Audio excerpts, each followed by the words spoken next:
Hi boys and girls, I'm going to show you how to snip some of your perfectly grown plants that you've made in your virtual garden.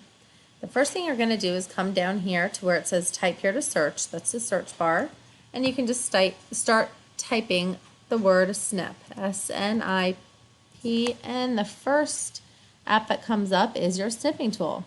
Click on that one time. And then you are going to go to New Snip, right here.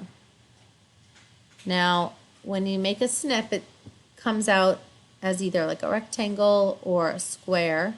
And I want to get a few of the different color pansies that I've grown in my garden. So I think I'm going to use this as the picture I'm going to insert into my table.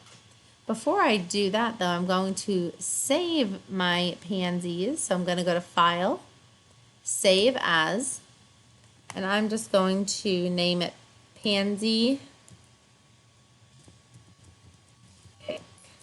Pick. And I'm going to save it so that when I move over to my table, I will have it to insert into my garden table. And that's it.